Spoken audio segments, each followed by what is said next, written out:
سلام به همه شنوندگان عزیز. امروز میزبان آقای افشین خاکی هستیم، مدیر کسب و کارهای بومی محلی دیجیکالا. سلام افشین، چطوری؟ اوضاع احوال چطوره؟ سلام، خیلی خوشحالم که پیشتونم. اوضاع احوالم خوبه دیگه. از یه ور بلک فرایدی بوده و سختی‌ها و موفقیتاش، از یه ورم آلودگی هوا، ترکیب ایناست اوضاع فعلا. خب حالا من میخوام سریع برم سراغ بحث و میخوام با این سوال شروع کنم که چی شد رفتید سمت ریاضیات و مسیر لیسانستون رو با ریاضیات شروع کردید؟ خب این برمیگرده به دوره دبیرستان، حتی قبل‌ترش، یعنی از دبستان راهنمایی. معمولاً توی درسای مفهومی بهتر بودم، علی‌رغم اینکه اون موقع این جوم بود که فکر کنم هنوزم تا یه حدودی باشه کسی که مثلا کلش کار میکنه باید ریاضی بخونه. این جوه بود، ولی مشخصا مثلا من هیچ وقت نشستم کتاب فیزیکمو بخونم واسه امتحان دوره بکنم، ولی همیشه نمره‌ام خوب بود فیزیکمو. یا حتی شیمی هم اینجوری بود، یعنی شیمی همیشه جز نمرات خوبم بود. و ریاضی، اینا جز درسایی بود که با گوش کردن سر کلاس، یعنی من هیچ وقت، البته اون موقع کمترم مود بوده، ولی هیچ وقت از کتابای تکمیلی و نمیدونم چیزای اینجوری تو حوزه ریاضی فیزیک شیمی استفاده نکردم، چون یه ذره درک فضایی داشت، ذهنم به چیزای فضایی توجه میکرد. مثلا یادمه پیش اومده و میشستم پا کتاب فیزیک، مثلا بخش نور یادمه یا بخش مکانیک، میشستم یه دفعه به خودم میومدم میدیدم 3 ساعت نشستم پاش و دارم. این جذاب بود واسم به معنی واقعی، به همین دلیل رفتم ریاضی، علی‌رغم اینکه خیلی هم بابام چیز نبود، موافق نبود. بابام خودش دبیر فنی بود، میگفت به هنرستان بهتره، چون یه ذره از نظر فنی خوب بودم، دستام خوب کار میکرد، ولی دیگه رفتم ریاضی. بعد از اون چه عواملی بود که باعث شد از این حالا ریاضیاتیه یکم سویچ کنین روی رشته های جامعه شناسی و اینها، و خیلی سخت نبود که از اون فنی بودنه و از اون رشته ریاضی بریم سمت جامعه شناسی؟ واکنش آدمای اطراف چی بود؟ چرا؟ حتی هنوزم بعضی وقتا خودم هم بهش فکر میکنم، میگم آیا تصمیم درستی بود یا نه. بستگی داره با چه عینکی بهش نگاه بکنی. شاید کلمه خوبش همین عینک باشه. میشه تخصص تک با چه شاخصهایی بررسی کنی، ولی به نظرم به اون عینکی که بهش نگاه میکنی مهمه. اگر عینک صرفا روی درآمد یا فاکتورهای کمیتری از این جنس باشه، به خودم میگم که چرا اشتباه کردی. مثلا اون حوزه فنیه شاید شرایط مالی بهتری واسم میساخت، یا حتی مثل خیلی از بچه‌هایی که اون دوره هم کلاسی بودیم، بچه‌های لیسانسمون غالبا نیستن ایران، دارن مثلا الان چند تا رفیقام مایکروسافت کار میکنن یا گوگل کار میکنن. یکیشون که به نظرم جزو وجوبه تریناست، توی خیلی وقت باش حرف نزدم، ولی آخرین باری که باش حرف میزدم توی زیمنس کار میکرد، یک زیر مجموعهاش که توی حوزه طراحی های ماشینایی هم که باش سی پی یو بسازند. یعنی اون ماشینا قرار سی پی یو بسازه، یعنی اینقدر کار پیچیده و سنگینیه. اونا رو نگاه بکنی خب دارن کارهای موفق تری انجام میدن از یه جهتی، خیلی هم شاید یه چالشای کمتری هم داشته باشند. مقایسه با اونا شاید اینو واسه آدم تو ذهنش میاره که آیا تصمیم درستی بود یا نه. احتمالاً از نظر درآمدی، سطح رفاه، شرایط زندگی، اونا الان شرایط بهتری دارن. شکاف یا مسئله ای بود اون موقع بول بود که باعث شد که مثلا حس کنین جامعه شناسی میتونه کمک کنه که من یه گوشه از این مسئله رو بگیرم؟ ببین توی دوراهی بودم من دیگه. اون موقعی که لیسانسم در آستانه تموم شدم بود، خب رفته بودم ریاضی، رفتم آمار مشخصا. شاید اگر مکانیک بودم یا مثلا یه رشته یه خورده جنس فنی تری بودم، به این نقطه نمی رسیدم که بخوام تصمیمه رو بگیرم. مشخصا همون احتمالاً ادامه میدادم، اون خیلی جذبم میکرد. توی حوزه نظری تری وارد شده بودم. اون موقع هم موضوعاتی مثل، اصلا شاید خنده‌دار باشه واسه شما یا شنوندگان این پادکست، ولی مثلا من دانشجو شدم سال اول بودیم، ایمیل اومد و ما یاهو میل باز کردیم. یعنی تکنولوژی اینجا بود، تو این نقطه بود. تعداد کامپیوتر خیلی کم بود. یه سایت داشتن هر دانشکده، نمیدونم هنوز هست یا نه، و اون سایت رو میرفتیم نوبت میزدیم، میتونستیم هفته‌ای مثلا 2 ساعت استفاده بکنیم، بعد اگر نمیدونم پر نمیشد 2 ساعت دیگه. یعنی تو هنوز انقدر تکنولوژی در دسترست نبود، اصلا اینترنت ابتدای راهش بود و من با حوزه‌ای روبرو بودم که خیلی نظری بود.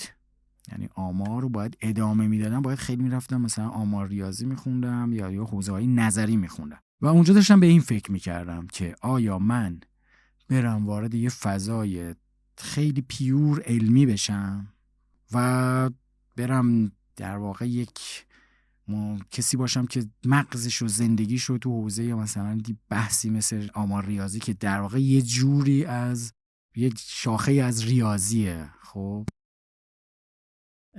اونجا بگذرونم، یا اینکه نه برم یه جایی که از این بتونم استفاده بکنم و چالشی که ذهنمو درگیر میکنه و احتمالاً زندگیمو درگیر میکنه یه چالش واقعی ملموس روی زمینه، با این بک‌گراند علمی که خوندم بتونم ازش استفاده بکنم. یعنی تو این دو قطبی یا تو این دو گزینه مسیر روبروم این دو گزینه بود. در واقع اثرگذاری رخ بده دیگه. آره، اثرگذاری قابل دیدن باشه. آره و این چیز بود دیگه، خیلی واسه مهم بود که مغزم رو چی داره کار میکنه، درگیر چی میشه. واقعا مثلا اگه بخوام صادقانه بگم 1-2 ترم اول تحصیلم از رشته متنفر بودم، خب بعدم میومد اصلا. بعد ترم سوم تازه انگار پنجره آمار واسم باز شد و فهمیدم آها این الفباشو یاد گرفتم. چون مثلا شما ریاضی رو توی دبیرستان خوندید، مبانیشو دارید، مغز دیگه ابزاری داره که باش بتونه ریاضی فکر بکنه، ولی آمار نمیتونه فکر بکنه. نمیدونم شما تحصیلاتتون چجوری. ترم سوم تازه انگار که اون چیزی که هی تو گلوم گیر کرده بود یا نمیتونستم فکر بکنم، تازه انگار ابزارش اومد دستم، تونستم فکر بکنم. و اینجا در واقع از اونجا اینی که اون کاری که دارم میکنم، حالا درسی که میخونم، زندگیمو دارم صرفش میکنم، خیلی واسم جذاب بود که روزا یا شبا قبل خوابم چی ذهنمو مشغول میکنه، به چی فکر میکنم و این دو راهو داشتم دیگه. یا این که مثلا بیام به مبانی و تئوری های آمار به شکل پیور فکر کنم شبا قبل خواب، این بیاد تو ذهنم، یا اینکه یه چالش‌ها یا یه مسائل عینی تری که حالا این آماری هم که خوندم یه ابزاریه که بهم کمک میکنه اونا رو بفهممشون و بهشون فکر بکنم. و چی شد رفتی سمت جامعه شناسی؟ ببین چند تا گزینه جلوم بود اون موقع بحث سنجش از دور تازه راه افتاده بود که با عکسای ماهواره‌ای اومده بود، یعنی سال 82 اینا بود و من رفتم اتفاقا پایان نامه لیسانسم و پایان نامه داشتیم، ما اومدم رو سنجش از دور کار کردم که این کاربرد اما آمار بود. یادم مثلا با یه سری توزیعا اومدم چولگی اون عکس رو گرفتم، یه کار اینجوری کردم و میتونستم مثلا حدس بزنم که با کمک عکس ماهواره‌ای که محصول یه مزرعه چقدر چجوریه، آیا آفت زده نزده، یه همچین چیزایی. یعنی یه نمونه عینی میرفتیم از زر زمین برمی‌داشتیم، اونو دیتاشو میدادیم به اپلیکیشن میتونست تطبیق بده با عکس. یه چالش اینجوری بود. یکی جی آی اس بود که پایان‌نامه‌مون روش کار کردم برام ببینم چیه. یکی برگشتم مثلا به این فکر کردم که برم فیزیک آماری بخونم، یه حوزه‌ای بود تو ارشد که در واقع این میرفت اون دغدغه یا اون چیزی که گفتم فیزیک خیلی دوست داشتم یا مکانیک خیلی دوست داشتم، اینا میتونست، مکانیک آماری بود اگه اشتباه نکنم دوره ارشد داشتیم، یه گرایش یا فیزیک آماری که با اساس مدل‌های آماری شما میتونید حرکت‌های سلول و فلان و مثلا بحث‌های سیالاتی رو تخمین بزنید به شبیه سازی‌های الان نزدیک شده، اون موقع نبود این شکلی. این یه حوزه‌ای بود که می‌خواستم برم کار بکنم. جلو راه هم بود، اقتصاد جلو راه هم بود که دوباره ریاضی و آمار توش کاربرد داشت. و اتفاقا یه بار یکی از بچه‌هایی که توی خوابگاه بودیم با هم این جامعه شناسی میخوند، بعد یه بار همونجا نشستیم با هم حرف میزدیم، گفت آره جامعه شناسی اینجوری اونجوری یه چیزا. بعد دیدم چقدر همون چیزی که تو رو میتونه ذهنت رو قلقلک بده بهش فکر کنی با مزه جلو دسته و گفت که اگه دوست داری میتونی کلاسای دکتر ارشاد رو بیای. دکتر ارشاد مثلا استاد تمام اون موقع جامعه شناسی دانشکدهشون بود. خیلی آدم خوش صحبت و خب با سوادی بود. فکر کنم امریکا اونجا استاد بوده، اون برگشته بود اومده بود. اون موقع ما خیلی استاد داشتیم که مثلا با درجه استادیاری، نمیدونم استاد تمامی، از دانشگاه‌های درجه 1 دنیا برگشته بودند و داشتن تو دانشگاه خودمون درس می‌دادن، به اینکه برگردن به مملکت خودمون اینجا بتونن کمک بکنن. بعد کلاساشو رفتم و خیلی جالب بود. مثلا یادمه یک کلاسشو رفتم که تحلیل اجتماعی میکرد کاراکترهای ادبیات ایرانو، جامعه شناسی ادبیات بود اسمش. من اون 1-2 جلسه رفتم، خیلی خوشم اومد که مثلا اون علوم انسانی که ما باش از تو یه گاردی داشتم چقدر میتونه محل این باشه که تو پوست مغزتو توش بکنی. یعنی اینجوری نیست که فقط مثلا با انتگرال چنگانه خیلی کار سختی باشه و مثلا تو بخوای با خودت کشتی بگیری. واقعا این حوزه‌های جدی هستند و این 2-3 تایی که بهتون گفتم و روشون کار کردم و در نهایت تصمیم پر ریسک تری رو گرفتم. یعنی اگر بخوایم بگیم که تصمیم سخته رو گرفتم، میدونید، یعنی من میتونستم برم GIS، احتمالاً شرایط درآمدی و اینا سیف زون جدی تری بود، یا اقتصاد، اونم سیف زون جدی تری بود. یعنی عقل معاش یا عقل آدمای دور و بر میگفت خب برو اقتصاد، مثلا میتونی کار بکنی پول در بیاری اینا. ولی این چالشه واسم جذابتر بود و در نهایت رفتم علوم اجتماعی. یه چیز دیگه هم شاید بود، مثلا من پدرم گفتم دبیرستان بود، دبیر هنرستان بود در واقع. مثلا توی این جمعای خانوادگی دیدید که معمولا آدما از این حرف میزنن که چقدر مثلا چیز گرون شده، اون گرون نشده، پول اینا چی، ماشین چی بخریم. و هیچ وقت مثلا با همچین فضایی روبرو نبودم و اینا جز ارزش‌های ذهنیم نبود. ولی اینی که مثلا فلان چیزو اینجوری ببندیم که بهتر بشه، این مثلا یه چیزی تو خونه خراب شده چه جوری درستش بکنیم، جز بازیای بچگیم بود. و این چهل کردن یه مسئله، یه چالش، بهتر کردنش، این شاید شده بود یه چیزی که پاداش ذهنی بهم میداد. میدونی، یادم مثلا همیشه یه چیزی رو یه کاری میکردم بهتر میشد، بابام یه نگاهی میکرد، مثلا یه شوخی بام میکرد و این شاید تو اینجای زندگی هم داره بهم کمک میکنه. حالا یه شوخی خاصی هم داشت، میگفت میگن عقل هر چیزی به حظ آدمی زاد کار میکنه و تو هم عقلت کار کرد. بعد این در واقع بسته تشویقی من بود از بابام. تا اینو میشنیدم یعنی که یه کار درستی، یه چیز باحالی، یه ایده باحالی دادم. و این هم بود دیگه. یعنی اون وقت این فاکتورها واسم اینجوری بود که حالا اینکه اون خیلی پول در میاره یا اینکه در نمیاره، نه، اون که احتمالاً چالش سختری رو باید حل بکنه واسم جذاب‌تر بود. و بعد از اون شما فکر کنم 10-15 سال وارد حوزه توسعه اجتماع محور شدید و اونجا بیشتر با جامعه روستایی و محلی کار کردید. چی شد که رفتی سمت اون فضا؟ از سمت جامعه شناسی به اون فضا کشیده شدید یا چی؟ اونم جامعه شناسیه. آره، ببین من یادمه که تصادف رو بهش خیلی معتقدم تو زندگی. یعنی شما خیلی وقتا یه چیزای شانسی واسهتون پیش میاد که حالا صرفاً هم شانس نیست. یعنی شما اگه ذهنت داره به یه چیزی فکر میکنه، اون شانسی که میاد جلو تو خوب میبینی و سریع میگیریش. من یادمه با یکی از استادامون یه خورده رو جامعه شناسی کار کرده بودم، چون آمار بوده لیسانسم. مثلا گفت بیا تو با آمار میتونی خوب کار کنی، بیا یه واسه کار درسید به اضافه این که اصلا میتونیم طرح پژوهشیش بکنیم روی حوزه آمار اشتغال و کار و اینا کار بکنیم. بماند با اون کار کردم و خب نتیجهش خیلی خوشش اومد که مثلا تونستم اینجوری تحلیل بکنم آمارای 30-40 سال ایران، که آخرش هم یه مقاله شد هستش با خانم دکتر نهاوندی تو مجله جمعیت شناسی ایران چاپ شد. اون موقع علمی پژوهشی هم بود. بعد یه بار دیگه داشتم میرفتم صدام کرد، گفت که بیا من یکی از بچهای قدیم اومده و میگه که من دنبال یه آدمی میگردم که تو حوزه شهری بتونه کمکمون بکنه، مثلا تخمین بزنیم در آینده یه شهر کوچیک جمعیتش چقدر میشه و بر اساس اون بیایم نیازمندی‌های اون شهر رو ببینیم که در پلن توسعه اون شهر مثلا چند تا مدرسه لازم داره، چقدر نمیدونم آب میخواد، چقدر برق میخواد، این چیزایی از این جنس. بتونن رو برنامه‌ریزی در واقع استفاده کنن. مبناش یه عددی باید باشه.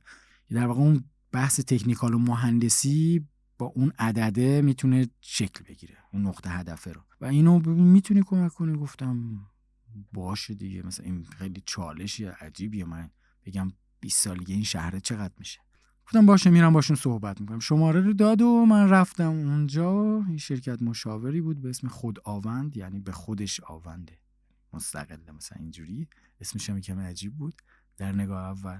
بعد رفتم و باشون بچه‌هاشون یه چند دقیقه صحبت کردم و بعد گفت که آقا خب ما مثلا یه شهر داریم الان اینقدره و می‌خوایم جمعیت 15 سال دیگه‌شو تخمین بزنیم، چی کار می‌کنی؟ نشستم یه ذره فکر کردم، گفتم بهم وقت بده. بعد 3-4 تا مدل گذاشتم، یه مدل با سریای زمانی، یه مدل نمیدونم با فاکتوره همون فرمول ساده و مرسوم رشد جمعیت بر اساس قبل. و بعدم گفتم همه اینا رو بذار کنار، من اصلا یه سری فاکتور دیگه میخوام که بگم این شهر چه جوری میشه، باید مطالعه بکنم با یه شهر مشابهش فلان فلان.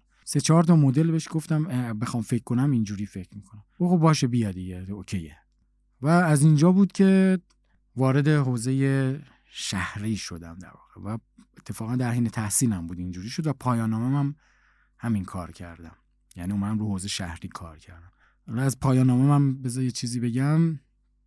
این که جالبه این بود که آقا من تو آمار قوی بودم دیگه، باید میرفتم یه پایان نامه کم کیفی، یه پایان نامه کمی برمی داشتم، به راحتی انجام میدادم، دیتا SPSS تحلیل 20 خدافظ. من رفتم پایان نامه رو کیفی برداشتم با یه استادی که پوست آدما رو میکن، اصلا دانشجو قبول نمیکرد و 2 سال پوستم کنده شد تا پایان نامه رو نوشتم دیگه. و آخرش که نوشتم یادم فرستادم واسه استاد راهنمام، داورم تازه مشاورم نداشتم، فقط با یه راهنما کار کردم، 2 تا داور یعنی. بعد استاد راهنما گفت آقا من اینو خوندم، با این میندازن تو. بعد گفتم که خودت نظرت چیه؟ اینو خوندی خوشت اومد؟ چون پایان نامم 3 تا داستان شده بود. حالا شما حساب کنید آدمی که توی دبیرستان اینجوریه که فقط ریاضی میفهمه و اصلا تو حوزه چیز ضعیفه، اومده مثلا پایان نامه فوق لیسانسش 3 تا قصه است از یه آدمی که داره میچرخه توی شهر و حالا تو باید پایان نامه علمی بنویسی که بری تو دانشگاه تهران ازش دفاع بکنی دیگه. یعنی 2 تا داور اونجا نشستن پوستتو بکن. گفت من که خیلی خوشم اومده ولی میندازنت. گفتم آقا من زندگیم درس زیاد افتادم، بذار یه پایان نامه بیفتم کامل شه. گفت واقعا مطمئنی؟ گفتم آره. گفت حالا من یه 14 واسط میگیرم، 12 افتاده است، من 14 میگیرم. گفتم باش.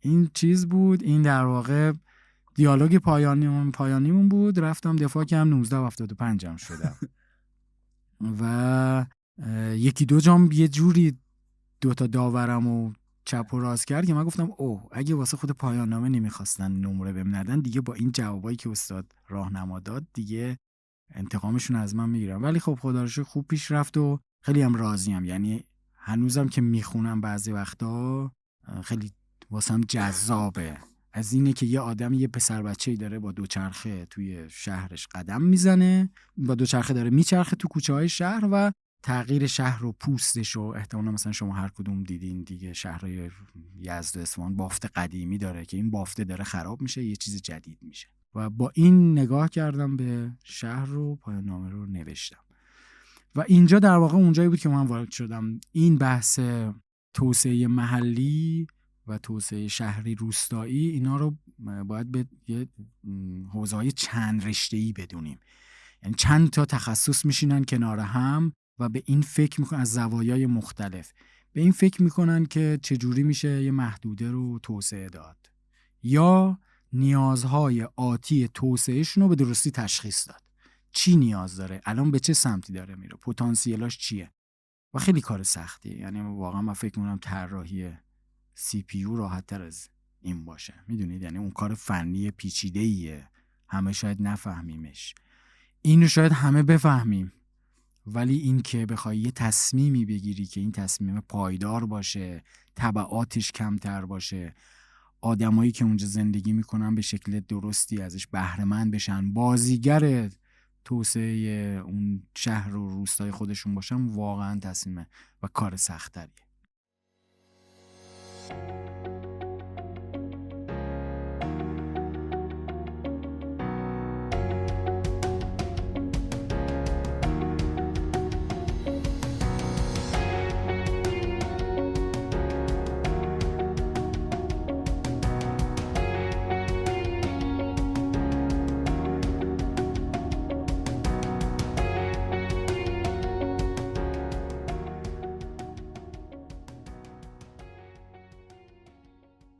سلام، من خاتون شهبازی هستم.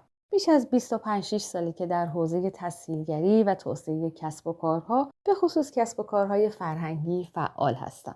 اما داستان ما در بخش نوآوری و کارآفرینی اجتماعی با مؤسسه چیامود شروع شد. مؤسسه چیامود مؤسسه‌ای هست که من و مادرم با رویکرد و اهداف متفاوتی اون رو تأسیس کردیم.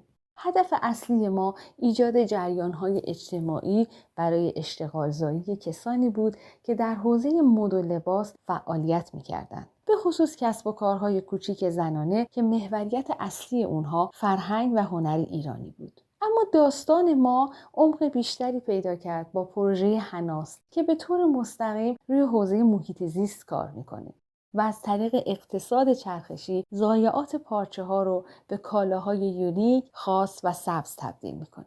بسیار مشتاق هستم اگر به این حوزه علاقه‌مندید با ما همراه باشید.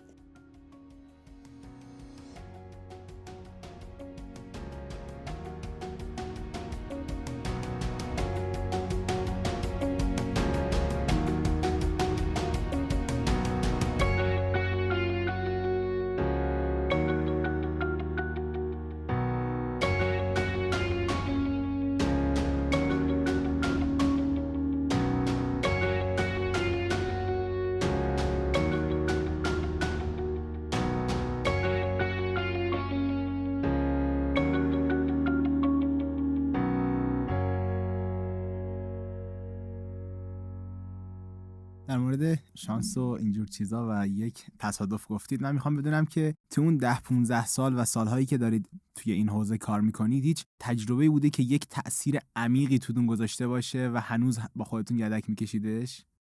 ببین آره، تجربه‌های عجیب زیاد داشتم. خب حالا بذار مثلا یکی از چیزاش که خیلی روم تأثیر گذاشت، خب من تا سال 96 با شرکت مشاور حوزه توسعه شهری و روستایی و منطقه‌ای کار میکردم. 96 اونم به شکل اتفاقی وارد حوزه توسعه روستایی شدم. این یکی از آدمای خیلی کار درست قدیمی که باش کار میکردم تو حوزه شهری، به اون تسهیلگر خیلی خوبی بود که اتفاقا با همین توسعه ناحیه نوآوری شریف هم کار کردیم سال 400. بعد اون گفت رفته بود تو حوزه توسعه روستایی، عنوان کار یا حوزه کار میکردیم اون بود که چجوری بتونیم توی یه محدوده‌ای که چند تا روستاست مثلا، ولی یه حوزه آبریزه، مثلا یه محدوده‌ای که منبع آبشون مشترکه، حالا رودخونه است، یه تیکه از یه رودخونه است، سرشاخه یه رودخونه است، اینا همه رو بتونیم بذاریم کنار همدیگه که از منبع آبشون، زمینشون و نیروی انسانی روستا به بهترین نحو استفاده بکنن. این در واقع محور اون کار 3-4 سالی بود که کار می‌کردم. تو استان آذربایجان غربی هم بود. بعد یه بخش مهمی از این کار که در واقع موتور محرکش بود، این بود که شبکه آبیاری این محدوده ها که با هم یک تعاونی تولید روستایی می‌شدن باید بهینه می‌شد، عوض می‌شد، بروز می‌شد. خب اون موقع هم به واسطه برجام و اینا وضع مملکت خوب شده بود، بودجه بود و داشتن کلاً اون منطقه ها رو در واقع شبکه فرعیش رو اصطلاحاً شبکه نوین می‌کردن. یعنی آبیاری‌های تحت فشار میومد، آبیاری بارانی، قطره‌ای، سنتر پیوتا، چیزایی از این دست. و ما تیم اجتماعیش بودیم. یادم یه بار که داشتم اونجا بهم میگفتن مهندس و همه میگفتن مهندس، مثلا هر کی میومد از سمت چیز یه مهندس بود. و یه بار یکی از این روستایی‌ها اومد گفت مهندس مثلا ما با شما کار دارم. اونا گفتم خب چاکرم، بگو چی کار داری اینا. گفت من یه استخر پرورش ماهی دارم، یه بار شما رو میخوام ببرم اونجا ماهی بدم. گفتم حالا قربونت برم، من ماهی نمیخوام، ولی کارت چیه؟ تو اومدی تا اینجا من بگی بریم استخر پرورش ماهی، من ماهی بخوریم اینا. گفت نه حالا یه خواهشی هم داشتم. گفتم حالا جات کجاست؟ یه موقعی که من دارم از من چون 17 تا پروژه بود جای مختلف، از ماکو تا پیرانشهر 60,000 کیلومتر مربعی هم چیز، هکتار، 60,000 هکتار. الان واحدام بیشتر رو آیتم سولد و اینا رفته، اونا رو قدیما یادم. بعد از اون مسیری که میرفتیم یه چند بار رد شدیم، یه بارم یه راننده داشتم اونجا خوب میشناخت، بهش گفتم که مرتضی اینو بریم ببینیم، بنده خدا تا اونجا اومده، اون بهش قول دادم و بریم. مدل کارم اینجوری بود که من شنبه عصر میرفتم، چهارشنبه یا پنجشنبه صبح برمیگشتم تهران. یعنی سال 97 292 روز مأموریت بودم، یعنی نبودم توی شهر تهران و همش بیشتر اونجا بودم. مینابم میرفتیم و گلستان، ولی 90% اونجا بود.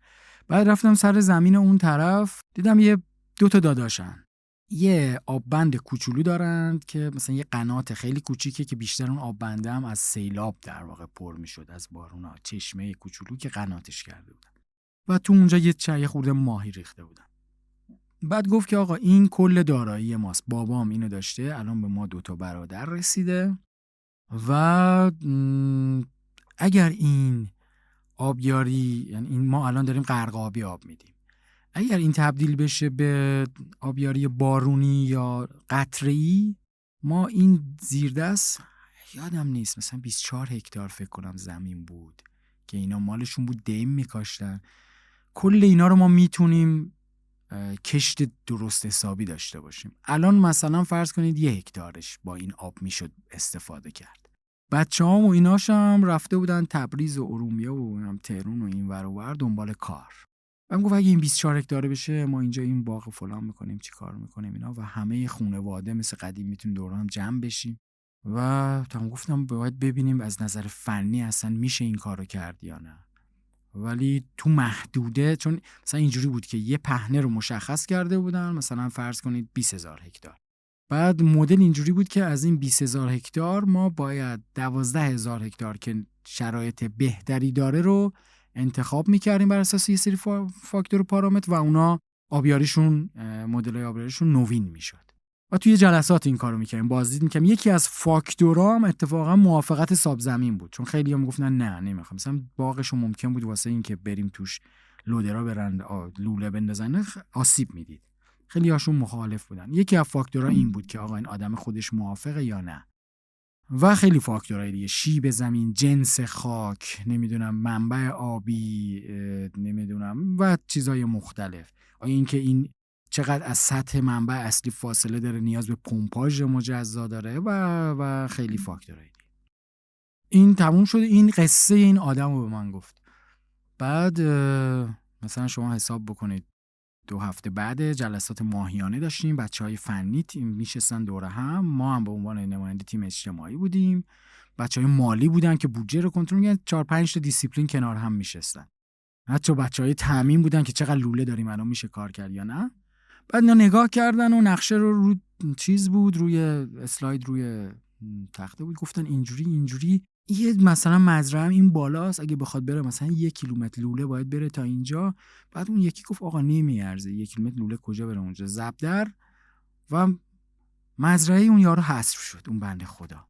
بعد من یهو چیز شدم، همه تصویری که دیده بودم، چهره اون آدمه، رویاهاش که یه بچه‌ای داره میاد اینجا، خانواده‌شون دور هم خوشحال میشن، نمیدونم میتونن انقدر احتمالاً بهره وریشون بره بالا، اینا همه اومد تو ذهنم. بعد دیدم که یه وقتایی ما محاسبات فنی چقدر میتونه راه و اشتباه بره، جدای از بیرحمیش که چقدر میتونه بیرحم باشه، یه زندگی ها رو بزنه کنار. ولی 2 تا آدم اونجان با 4 تا بچه که اینا مثلا یه نیروکار عظیمند که یه منبع خیلی مهمی هن که میتونه اتفاقا اون بخش رو شکوفا بکنه. ما تو محاسباتمون اونو ندیدیم، اشتیاق این آدما واسه این که یا میتونن اونجا رو بسازن، میتونن اونجا رو یه مزرعه خیلی خوب بکنن، میتونن محصول تولید بکنن. و اینجا که نشستیم با نقشه و نمودار و 4 تا نمیدونم UTM و فلان اینا، همه اونا از دست میره.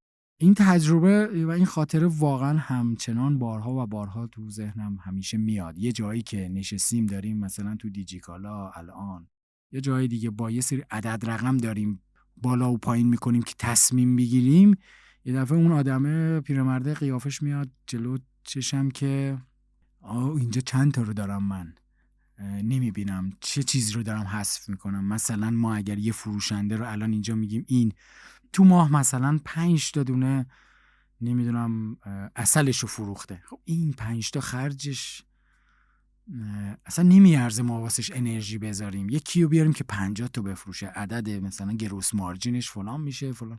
اینا معمولا فاکتورایی که تصمیم میگیریم دیگه. ولی خیلی وقتا فکر میکنم که آیا این آدمه اون آدمه این 5 تا شاید همونه که این 5 تا یه زندگیش داره متحول میشه، یه امیده اصلا این 5 تا عسلی که میفروشه از مثلا شهر کوچیکش یا روستاش میاد یه جا دیگه، اصلا انقدر شاید بهش این انرژی و انگیزه بده که توی هیچ محاسبات مالی نیاد. این جزء اونایی بود که خواستیم. یه چیزی که من جلوتر می‌خواستم راجعش صحبت کنی همین توسعه اجتماع محور بود که خیلی وقتا اصلا با توسعه اقتصادی اشتباه گرفته میشه و اینا به جای هم حتی شاید استفاده شه. دیدگاه آدمو نسبت به این موضوع چیه الان و چقدر با واقعیت تفاوت داره اون توسعه اجتماع محوره و توسعه اقتصادیه؟ ببین اینا خیلی به هم وابستن، یعنی و وابستگیشون هم روی کلمه پایداری میاد. یعنی چه؟ یعنی که شما توسعه اقتصادی رو میتونی ببری یه جا و خیلی هم لازمه، یعنی اگر توسعه اقتصادی یا به معنی کمیترش توسعه اتفاق نیفته اصلا توسعه اجتماع محور بی معنی میشه. خب یعنی تو وقتی میتونی توسعه اجتماع محور رو در نظر داشته باشی که یه ضلع و یه رکن لاینفکش توسعه اقتصادیه. حتی مثلا شما اگه توسعه اقتصادی نداشته باشی شاعر نداری، ادیب نداری، میدونی نمیدونم آیت الله حسابی نداری، همه اونا رو میبینی یه جایی یه توی فضایی شکل میگیرن که موضوع توسعه اقتصادیشون حل شده یا توی برهه‌ای از تاریخن که از نظر اقتصادی ما شرایطمون خوبه.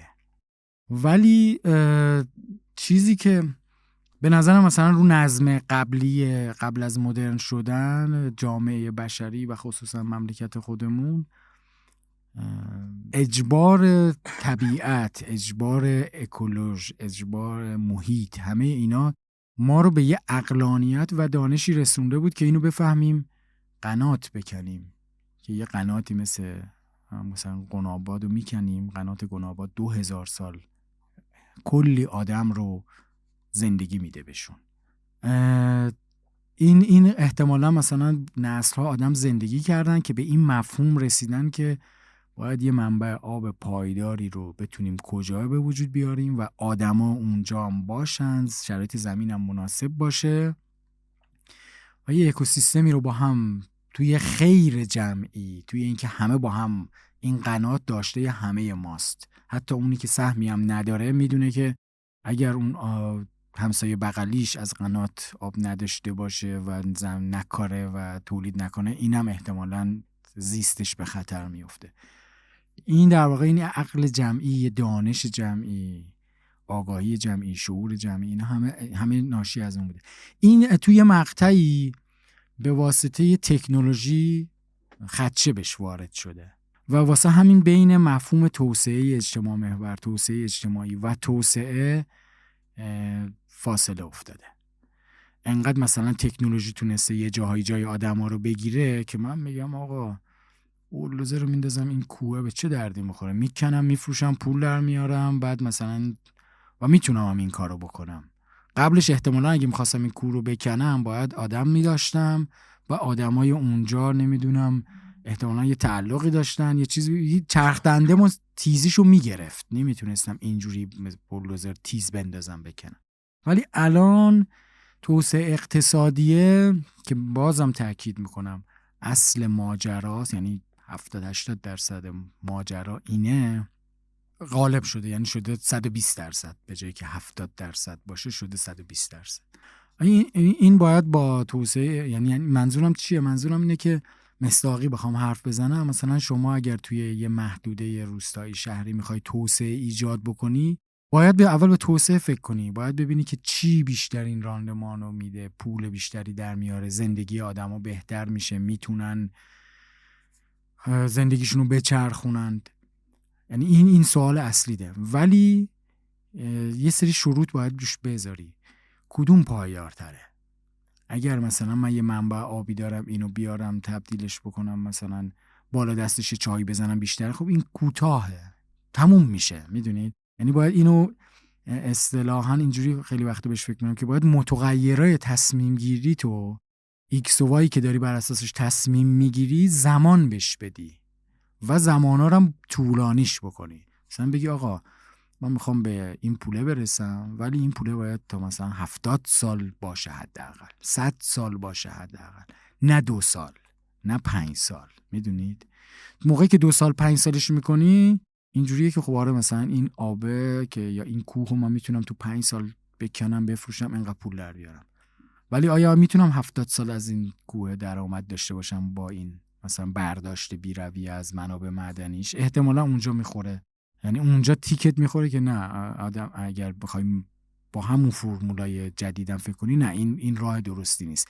باید اون وقت از اونجا اون بخشی که گفتم جذابه شروع میشه، بخش سخت ماجرا شروع میشه. دم دستید همینه که این منابع رو خام بفروشیم پول در بیاریم، ولی اون بخش جذاب و درست حسابی و سختش اینه که چجوری میتونم استفاده بکنم از این منابع که پول در بیارم، توسعه پیدا کنم، زندگی بهتری داشته باشم، دنیا آخرتم تضمین باشه، ولی 100 سال میخوام زندگی کنم، بچه‌هام هم میخوان زندگی کنن. یعنی اون موقع قناعت میکردن که چی؟ یادم یه بار با آقای محمدی مدیر عامل قبلی فاوندرهای دیجیکالا داشتیم صحبت می‌کردیم، بعد یه سوال داشت، میگفت آقا این قنات‌ها مثلا یه قناتو می‌بینی 2000 سال داره عمر میکنه، این قناته تا اومده کنده بشه مثلا 50 سال طول کشیده، 100 سال طول کشیده، چند نسل رفتن اینو کندن که اصلا ممکنه خود طرف داشته میکنده هیچ وقت آبدهی و باروریشو نمیدیده، یا اگرم نه حداقل یه مدت اولش رو نمیدیده. چجوری این کارو میکرده؟ تأمین مالیش چجوری بوده؟ انگیزه دادن به اون آدما واسه اینکه این کارو ادامه بدن چی بوده؟ میدونی؟ اون همین مفهوم پایداری بود. این داشته این آدم فکر میکرده و دیده بوده که با یه همچین مدلی تو میتونی 1000 سال 10 نسل 20 نسل دیگه رو و زندگی آدمای دیگه رو به شکل درستی سر و سامون بدی. این میشه اون توسعه اجتماع محور که صرفا اقتصادی نیست ولی اقتصادیه. و حالا کشور ما خب یه کشور در حال توسعه است دیگه. کشورهای دیگه اوضاعشون تو این چه جوریه؟ یعنی حالا چه کشورها چه شرکت‌های دیگه توی این حوزه چی کارو دارن میکنن الان توی دنیا؟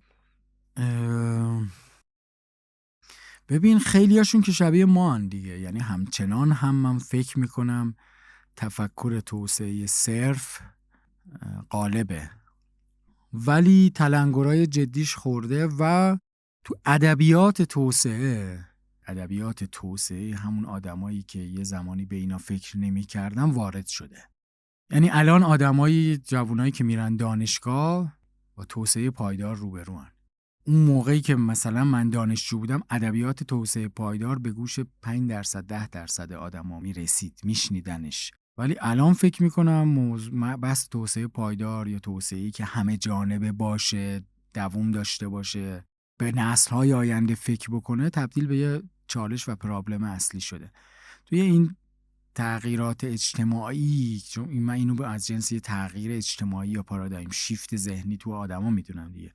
معمولاً یه پارادایمی که از یه پارادایم دیگه رو به روش میگه، اینا هی سینوسی میرن و برمیگردن، یه موقع اون بالاست، یه موقع اون بالاست، یه موقع این بالاست، یه موقع اون. و این در واقع الانم میبینیم دیگه. مثلا یه موقع توی جای مختلف دنیا، خصوصا کشورهای توسعه یافته، یه کسی میاد میگه که ما باید بریم به سمت مثلا انرژی تجدیدپذیر، نمیدونم به محیط زیست توجه کنیم. یه موقع یکی میاد 4 سال بعد 5 سال بعد یکی میاد میگه اینا همش نمیدونم پیس آف شته، بریزیمش دور، اینا چرت و پرته، ما تا پول در نیاریم الان مثلا چین داره این کارو میکنه ما عقب میافتیم فلان. این رفت و برگشته میبینیم، بعد 4 سال بعد دوباره میبینی عقل جمعیه میاد اونو هلش میده عقب، میگه نه آقا باید به اینجوری فکر کرد. ولی در نهایت اجبار زندگی و اکولوژی به نظر من ما رو وادار به این میکنه که به این مقولات بلند مدت تر فکر بکنیم. و توی هم ادبیات توسعه و پول در آوردن هم میشینه و یعنی آدما میفهمن که پول باید در بیاری، آره، ولی مثلا درسته میخوای زود بسازی و بفروشی بره، ولی الان اون کسی که داره بهتر میسازه، یه سری اصول رو توجه میکنه، مردم بیشتر ازش میخرن. من اگه یه بساز بندازم میفهمن آدما. در نهایت تو میری به این سمت. داستان وارد شدن به دیجیکالا چی بود و حالا کاری که اونجا داری میکنی و حالا پروژه های کسب و کار بومی محلی دیجیکالا الان دقیقاً چیه و هدفشون چیه؟ وارد شدنم به دیجیکالا جزء چیزای قصه های بامزه‌ایه واسه خودم. اولش که خیلی گارد داشتم، واقعیتش اصلا تمایلی نداشتم، ولی اینجوری بود که تصویریش اینه که زیر یه درخت سیب نشسته بودم، هوا نبودم که به آدم سیب بدم، ولی درخت سیب خیلی خوشگل قرمزی یادمه توی سمت پیرانشهر نشسته بودم و داشتیم یه دریچه یه چیز رو امتحان میکردیم، در واقع حوضچه تجهیزات بود که روش مثلا شیر تخلیه هوا و فلان نبود، واسه همون بحث آب بیاریامون. بعدم تلفنم زنگ خورد، یه شماره‌ای که کلی صفر داشت. بعد گفتم کی؟ یه برداشتم و دیدم یه خانومیه گفت که سلام علیکم فلان، من از دیجیکالا زنگ میزنم. گفتم که خب من که دیجیکالا چیزی نخریدم، زنگ زده چی بگی؟ گفت که ما دنبال یه پوزیشن شغلی داریم در دیجیکالا و حالا جالبیش هم این بود که من دارم توی روستاها کار میکنم، روستاهای اونجا هم توی آذربایجان یا کردن یا ترکن و من فارسی هم باید خیلی ساده صحبت بکنم و تلاش میکردم که ترکی یاد بگیرم، کلمات اصلی ترکی یاد بگیرم، کلمات اصلی کردی یاد بگیرم که اونا حرف میزنن بفهمم من چی میگن.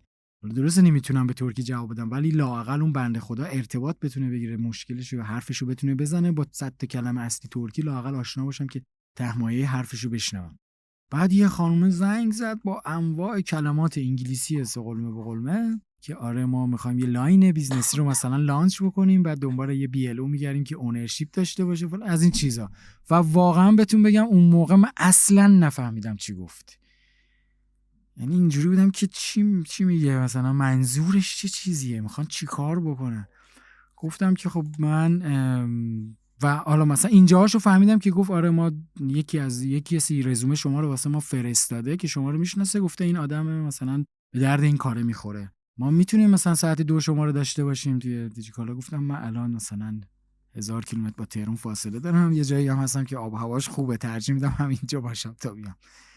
خب کی میای؟ گفتم اون زمانم داشت کرونا شروع میشد. نه هنوز آره کرونا شروع شده بود. تو کرونا شروع شده بود دوباره ما یه ماه 2 ماهی تو خونه مونده بودیم. بعد یه شرکت گفت که بیخود کردین، ماسک چند لایه بزنید پاشین برین سر کار، پول نداریم. بعد دوباره برگشته بودیم به سر کار. گفتم مثلا من آخر هفته میام. گفت آخر هفته اینجوری بالاخره ما یه روزی با هم قرار گذاشتیم و من اومدم تازه دیجیکالا بفهمم چی میگن. و این قصه اولین ورودم بود و بعدش هم که مثلا یادمه گفتن خب این مصاحبه پیری مصاحبه یه احتمالاً یه چیز همچین چیزی بود، شما یه مصاحبه فلان دارید با این، یه تایید بهمان میخواید با اون. و منم تقریبا میتونم بگم از روی شکم سیری که اصلا واسه مهم نیست که حالا شد نشد و ببینم اصلا شما چی میگید من بیام یا نیام، 1-2 جلسه رفتم. جلسه اول جدی با علیرضا کامرانیان فر بود که اون موقع توسعه کسب و کار دیجیکالا دست اون بود. نشستیم با هم کلی حرف زدیم. خیلی پسر بچهای شریف هم بود علیرضا، بچه باهوش و کار درستی بود. گفت چی میخوان. بعد من بهش گفتم که حاجی ببین تو این چیزایی که داری میگی اینا رو من اصلا نمیفهمم دیگه، استارتاپ و فلان اینا رو نمیفهمم، ولی آدم تو روستا رو میشناسم، کسب و کار رو میشناسم.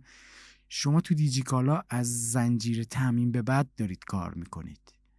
کسی که محصول تولید کرده حالا میخواد بفروشه بیاد چجوری بشه. من اینو اصلا بلد نیستم. من اون ورشو شاید بلد باشم که آدمی که زنجیره تامین داره توی محیط روستایی کیه، چیه، چجوری تولید میکنه، ولی این ورشو من هیچی بلد نیستم. و خداحافظ. گفت که نه آقا کجا میخوای بری؟ اتفاقا ما این ورشو ما بلدیم، دنبال یکی میگردیم که اون ورشو بلد باشه. و این مثلا اوکی اولیه رو با هم به توافق اولیه اینجوری رسیدیم. بعدش هم دیگه گفت حالا من البته باید یه چی استریکوی و الان میدونم، اون موقع نفهمیدم منظورش استریکو بوده و بعد الان گفت ما یه استریکوی داریم واسه این پروژه، باید با اونا مصاحبه کنیم اینا. گفتم باشه. بعد دیگه این امروز رو به زور اینجام دارم میرم آنلاین هر چی خواست. بعد دیگه یه چند تا جلسه آنلاین داشتم که اون موقع مثلا نمیدونستم اون معاون مارکتینگ دیجیکالا بوده، اون معاون بازرگانی دیجیکالا بوده و اینا، که در واقع در اون لایه‌ای که من داشتم جذب می‌شدم واسه کار خیلی معمول نبود با این در این سطح مصاحبه کردن، ولی چون پروژه پیچیده‌ای بود، سخت بود، اینجوری در واقع روال رفت جلو و بهترم بود. من چون اونا رو نمیشناسم خیلی میذاشتمشون سر کار، فکر می‌کردم مثلا یکی از بچه‌های اونجاست دیگه، یه خورده سر به سرشون میذاشتم. بعد فهمیدم مثلا بعدن دیگه که اومده بودم کارمند شده بودم باید 3 بار به اسیستش میگفتم تا یه رو وقت بده برم پیشش، میدونی، ولی اون موقع هی میذاشتمشون سر به سرشون میذاشتم. ولی خب الان مثلا با هم رفیقای خیلی خوبی هم هستیم، اتفاقا همشون هم معمولا رفتن از دیجیکالا و این پروژه اینجوری استارت خورد. من اومدم با این چیزی که کارآفرینی روستایی و یک سوالی که در واقع توسط خود حمید محمدی و سعید احتمالاً با هم دیگه مطرح کرده بودن، این که ما توی سال 98 در واقع بر اساس گزارش دیجیکالا به 12342 تا اگه اشتباه نکنم روستا کالا رسونده دیجیکالا و این خیلی دستاورد بزرگیه. یعنی آدمی که ته یه روستا توی یه مثلا جایی نشسته به بازار تهران به اندازه منی که تو تهرانم دسترسی داره، میدونی، و این خیلی ارزشه واقعا، یعنی در توزیع عادلانه کالا داره کمک میکنه. و اون سوال اینجا به شکل در واقع شهودی مطرح شده، خب اینا که دارن انقدر میخرن آیا میتونن بفروشن پول در بیارن؟ مارکت پلیسیم و دو طرفه ایم. و این نقطه و سوال ابتدایی شروع پروژه توسعه کسب و کارهای بوم محلی دیجیکالا بود.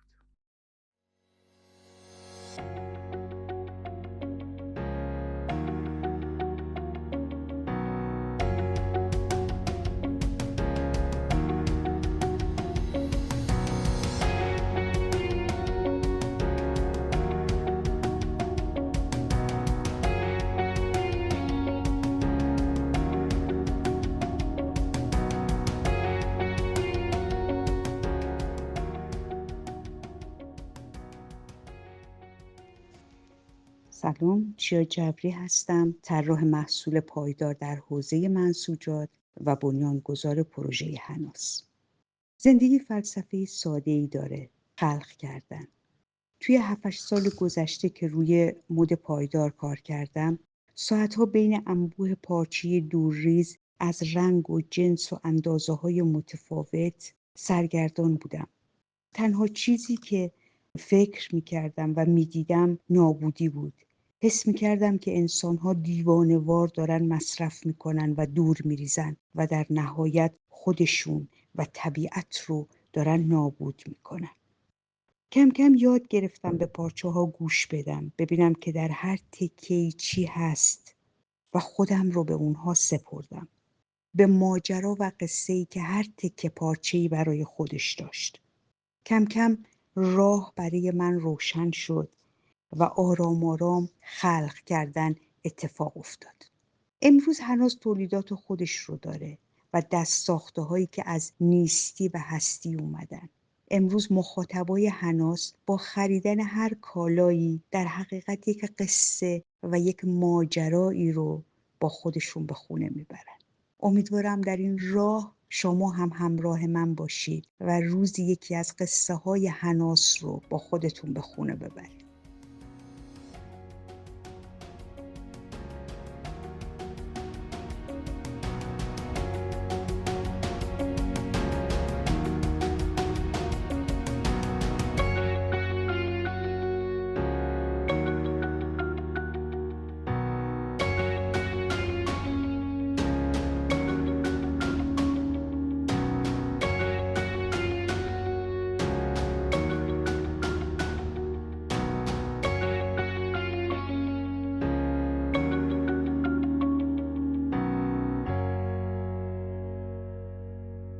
یه سوالی در مورد خود کسب و کارهای بومی محلی دیجیکالا که این اتفاق بینش افتاد دارم. من اینجا بخوام اشاره کنم، شما یه سال پیش تو پادکست مسئله یه توضیح خیلی خوبی در موردش دادید. خیلی نمیخوام جزئی واردش بشم چون اونجا خیلی توضیح کامل و مفصلی دادید اونجا. من حالا ارجاع میدم اگه دوستان دوست داشتن برن اونجا گوش کنن و اینجا حالا بیشتر در مورد چشمانداز و آینده‌ای که براش متصورید حرف بزنیم. میخوام الان این سوالو بپرسم، این که شما اونجا فکر کنم با نهادهای دولتی و اینها هم زیاد کار کردید. میخوام بدونم نقش نهادهای دولتی تو تسهیل این پروژه چی بود؟ الان فکر کنم 2 تا سوال پرسیدی. البته یکیش این بود، یکیش هم قبلش گفتین چشمانداز آینده رو چه جوری می‌بینی. آره. من یه ذره خودم آماده کردم واسه اون، یهو رکب زدی بهم سوال سخت‌تری رو پرسیدی. ببین نقششون نقش مهمیه. خب چرا؟ چون که منابع و سالها رفت آمد و تجربه و کانکشن بالایی توی این مناطق ذخیره شده دارند. یعنی چه مثلا یه چیزی مثل معاونت توسعه روستایی سالهاست توی روستاها داره کار میکنه و آدما میشناسنش. یا مثلا فرض کنیم پارتنرهای مختلفی که داریم باشون کار میکنیم، ما همینان دیم. مثلا معاونت زنان ریاست جمهوری، ما جزء اون اولین چیزای سال اولی که کار می‌کردیم یکیشون اونا بود. خب اینا سالها بود مثلا بخش زنان عشایر داشتن، میدونید با زنان عشایری که انگیزه دارن، فعالن، اینا در ارتباط بودن، تو هر بخشی بودن، کمک میکردن صدای یا اطلاع در مورد همچین فرصتی به گوششون برسه. و کل پارتنرشیپ ما هم با نهادهای حاکمیتی همینه دیگه. یعنی اینه که ما در واقع بتونیم تکمین، یعنی تجربه موفق بخش خصوصی دولتی باشه که ما بتونیم نقش ایفا بکنیم توی اون جایی که تخصصمونه، یعنی بازار، یعنی دسترس پذیر کردن بازار واسه آدمایی که جای مختلفن، هر جای کشورن. و این آدما در واقع این گروه هدفی که ما داریم ازشون صحبت میکنیم، معمولا خیلی وقتا ما میریم حرف میزنیم، خیلیشون نمیدونن که دیجیکالا میشه توش کالا فروخت. همه اینو میشناسن که دیجیکالا جاییه که بری موبایل بخری یا کالا بخری. یعنی چه؟ یعنی این که خب دیجیکالا وقتی 460,000 فروشنده تا الان جذب کرده، یعنی سعی کرده صداشو برسونه، پیامشو برسونه به آدم مخاطبش دیگه، اون گروه هدفی که میتونه کالا بفروشه. به این گروه هدف نرسیده. یعنی چه؟ یعنی ابزار مناسبی که صدا به اونا برسه در اختیار یه جایی مثل دیجیکالا یا احتمالاً بقیه پلتفرما نیست. میدونید احتمالاً 10 سال دیگه 15 سال دیگه ابزارش باشه و یعنی توسعه زیرساختای الکترونیک انقدر زیاد شده باشه که اونا یا نسل جدیدترش حداقل بتونه راحت باش کار بکنه. ولی الان ما در واقع نقش نهادهای حاکمیتی و دولتی همینه. اونا سالها کار کردن، معمولاً کسب و کار ایجاد کردن، در مرحله پایدار سازیش نیاز دارن که اون کسب و کاره به بازار دسترسی داشته باشه. معمولاً محدودن به بازارهای لوکال منطقه خودشون.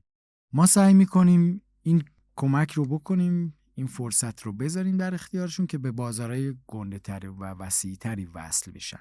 و حالا واسه اینکه این اتفاق بیفته کلی باید کار بکنیم، یا آموزش بدیم، موانع رو برداریم، در کنارشون باشیم، هی قدم به قدم بریم جلو تا اونا 2 سال طول بکشه، 3 سال طول بکشه که بفهمن که فروش آنلاین یعنی چه به شکل عملی.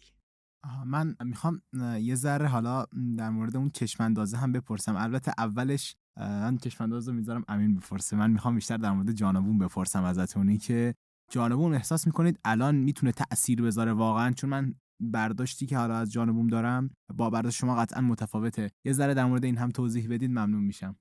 خب الان جانبون برداشت خودت چیه؟ من چیزی که از جانبون گرفتم و حالا چند دفعه‌ای که رفتم دیدم و اینها اینه که یه سری رویداده که دانشجوها و حالا افرادی که سنشون یه ذره پایین‌تره شرکت میکنن تا بتونن یک سری کارآفرینی اجتماعی رو انجام بدن. درست میگم؟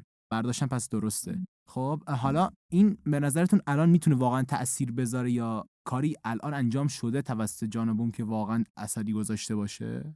ببین این مقوله اصلا کارآفرینی اجتماعی خب مقوله نوعی هست تقریبا تو دنیا. تو کشور ما هم نوعه، واسه منم نوتره واقعیتش. یعنی مثلا من اون موقعی که بومی محلی دیجیکالا رو داشتم بهش فکر می‌کردم، طرحاشو با بچه‌های توسعه کسب و کار دیجیکالا آماده می‌کردیم، همین تو ذهنم بود که خب ما باید کسب و کار پایدار ایجاد بکنیم، باید بلند مدت فکر بکنیم. این دیجیکالا، این اکوسیستم بزرگی که حول و حوشش هست، حداقل یه بخشش باید به این فکر بکنه که اگر همه توسعه متوازن توی کشور باشه، خب اونم کسب و کار موفق تریه، مشتری از جامعه، یعنی یه نفع جمعی بزرگ رو با هم فکر بکنیم.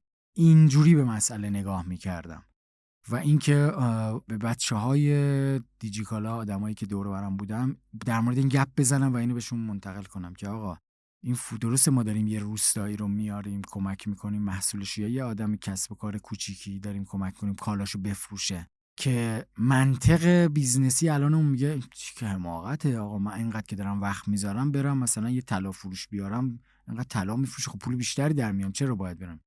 اینو باشون گپ میزدم که این در بلند مدت احتمالاً به تنوع اکوسیستم، قدرت اکوسیستم دیجیکالا و ماندگاری کمک میکنه. یعنی ما داریم به خودمون در نهایت لطف میکنیم، کار خیر نمیکنیم. ما قرار نیست که اونا رو مثلا یه وعده غذا بهشون بدیم بگیم آخه کمک، نه، ما در واقع در نهایت داریم به خودمون کمک میکنیم، هممون که با هم داریم کار میکنیم، چه اون آدمی که کسب و کار روستایی، چه اینی که اینجاست. یعنی با این تازه اومدم وارد چیز شدم، بعد کم کم با ادبیات بیزنس که بیشتر آشنا شدم اینا مچ شد با هم که این ترم یه جایی آدمای دیگه‌ای هم به این مسئله کسب و کار اینجوری فکر کردن، اینم ادبیاتش که میشه کارآفرینی اجتماعی.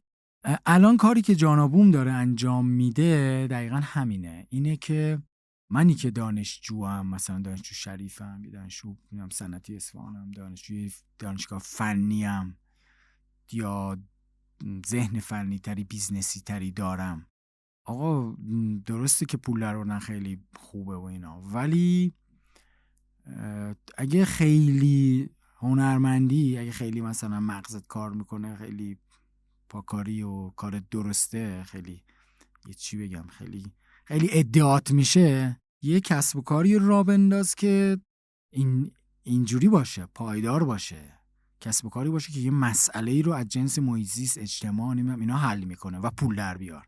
یعنی خیلی هنر نیست که مثلا بری جنس چینی رو بیاری یا هم از روش‌های فلان اینا بفروشی پول در بیاری. آره اونجا داری پول در میاری، ولی این کل جذابی نیست اگه واسه تو یه جوون دانشجویی که تو بهترین دانشگاه ایران داری درس میخونی و احتمالاً آیکیو خیلی بالای خوبی هم داری و آدمی هستی که کوه میتونی جابجا بکنی. میدونی اگر تو آدمی هستی که میتونی کوه جابجا بکنی، آیا میتونی یه بیزنسی رو بسازی، بیزنس موفقی بسازی که پول خوب در بیاره و در کنارش گندم نزنه به طبیعت، در کنارش یه جامعه محلی رو آسیب نزنه که کمک بکنه. یعنی بتونی تو پولی در بیاری که به قول ما قدیمی ها که جزء شوخی میکنم قدیمی ها، ولی مثلا برکت داشته باشه. میدونید بعضی از مفاهیم قدیمی ما واقعا مفاهیم که شاید الان گم شده یا یه توی دوره‌ای به چیز بهش نگاه میکردیم، به تمسخر نگاهش میکردیم یا جدیشون نمیگرفتیم، گفتیم اینا قدیمی بود اینا، ولی اینا مفاهیم ماندگاری هستن. یعنی اینا مفاهیمی هستن که باعث شدن توی فلات ایران با یک همچین اقلیم سختی همچین تمدن شکوفایی شکل بگیره. یکیش مثلا همین بحث برکته. یعنی شما میگن نون باید برکت داشته باشه، فکر میکنی بهش ببینی برکت معنیش چیه؟ معنیش اینه که آقا این پولی که داری در میاری نباید یه نفر رو له کرده باشه یا مثلا حقش رو تضییع کرده باشه یا مانع نون یه نفر دیگه شده باشه. خب این تهش چی میشه؟ تهش میشه تو پولی در میاری که نون یه سری دیگه هم تامین کرده و وقتی نون 10 نفر یه سری آدم دیگه هم تامین شده، یعنی تو آدمای توانمندتری داری، یعنی جامعه قوی‌تری داری، یعنی نون بیشتری میتونی در بیاری، یعنی زندگی بهتری هممون با هم داریم.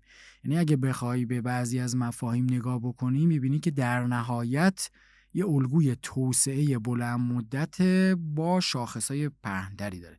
تو یعنی در واقع مفهوم برکتی که داشته باشی میتونی بر اساسش امپراتوری بسازی، میدونی، ولی اگر مفهوم برکت رو نداشته باشی نمیتونی امپراتوری بسازی، میدونی. یعنی امپراتوریایی که شکل گرفتن توی منطقه اتفاقا بر اساس همین 4-5 رو مفهوم این شکلی بنا شدن دیگه. میدونید مثلا دیدیم شنیدیم هم راستی درستکاری هم سخت کوشی چیزای اینجوری، اینا واقعا مفاهیمی هستن که زندگی آدما رو به این شکل دادن که امپراتوری روش نشسته، تمدن عظیم چند هزار ساله ایرانی اسلامی روش نشسته. اگه اینا نبود احتمالاً نمیشد دیگه. در ارتباط همون رویای اون چیزی که دوست داره دیجیکالا پروژه های بومی محلی به سمت اون چشم اندازه پیش بره، خب الان روستاها و حالا مناطق محلی در حال دیجیتالی شدنن تا یه حدودی و هرچی هم خب زمان بیشتر بگذره بیشتر با تکنولوژی های روز در واقع توسعه پیدا میکنن. چه عدم عدالتی هست که میشه با این توسعه رفعش کرد؟ عدم عدالت‌های زیاد.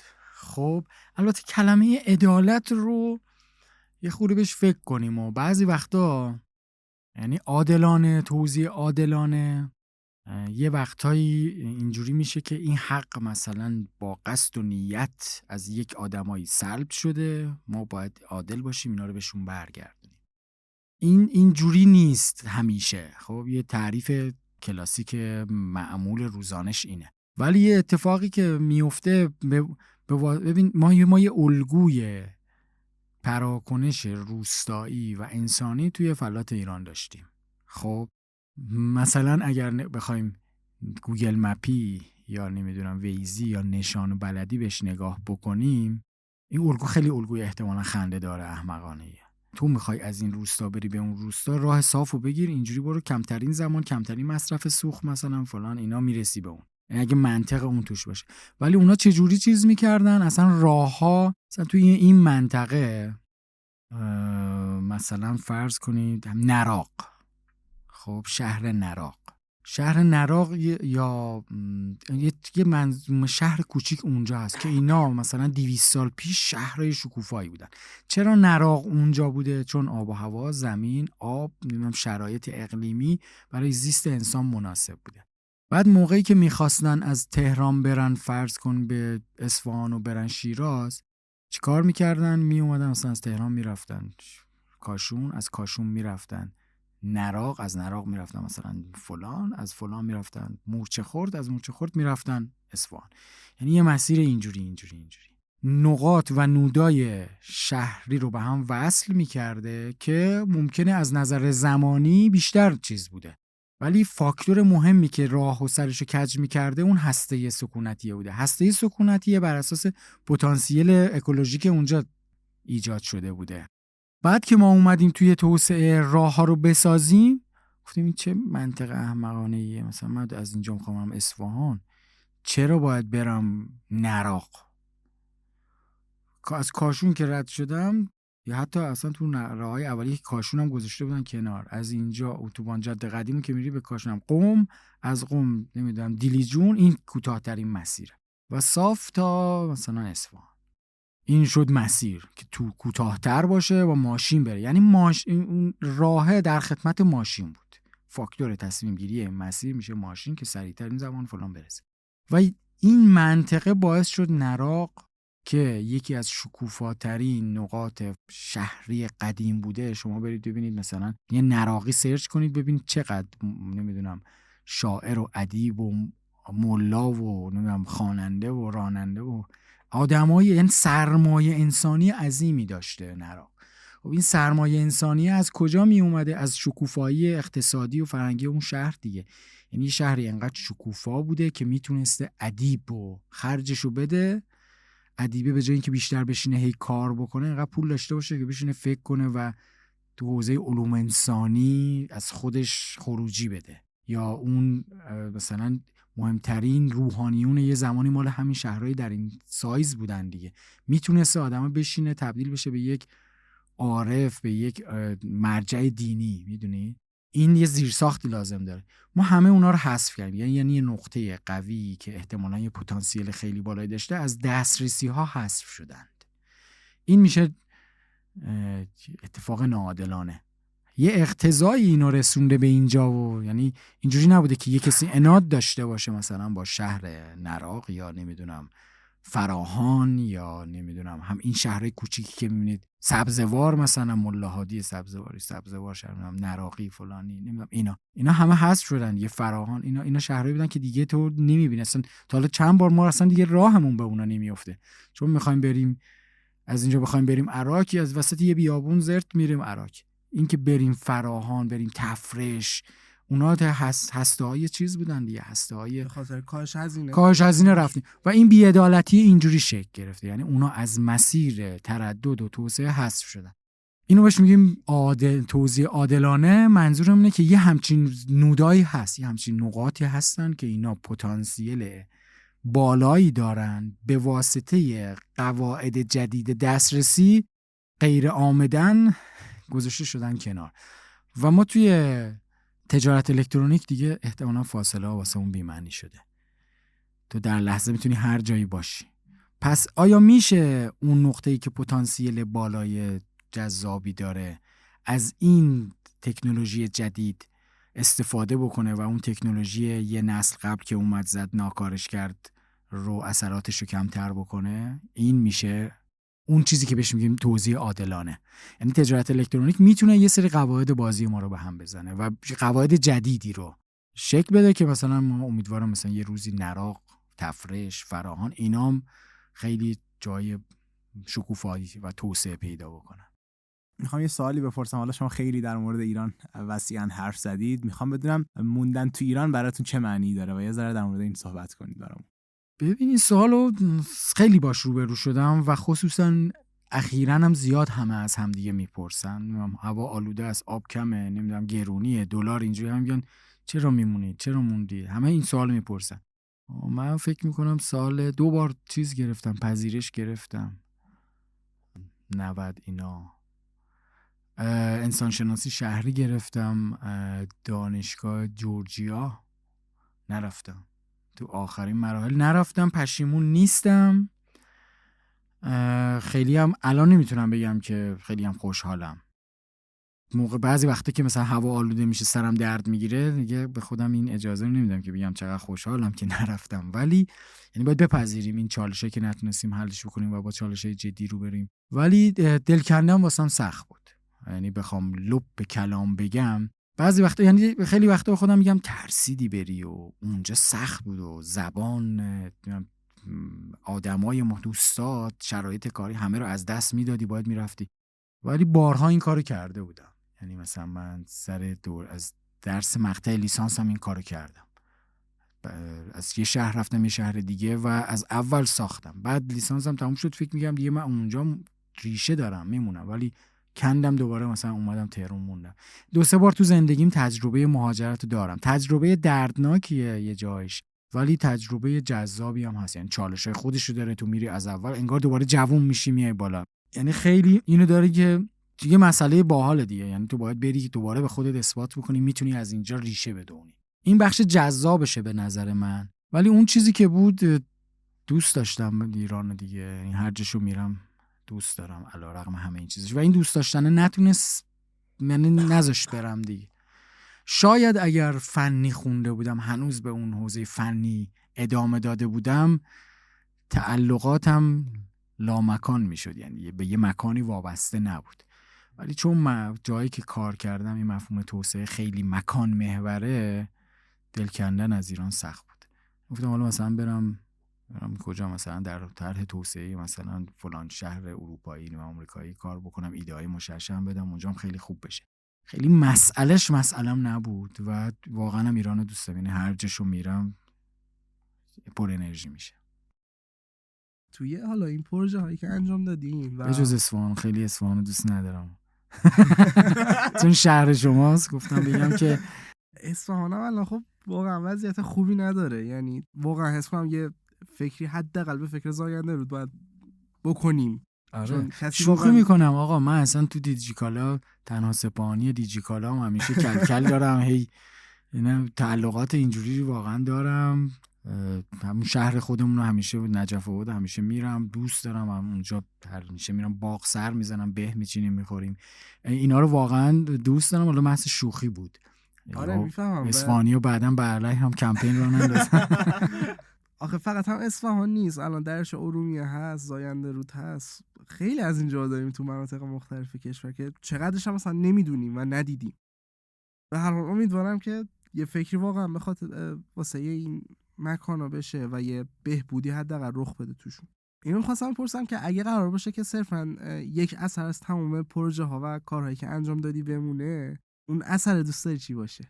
تو چه مقطعی از زندگی؟ این واقعا یعنی تو هر مقطعی شاید یه چیزی بهش فکر آدم به این اثر رو دوست دارم، ولی الان این روزا واقعا دلم میخواد اون چیزی که به اسم برند بومی شروع کردیم توی دیجیکالا اون بمونه، اون یه چیز اساسی بشه.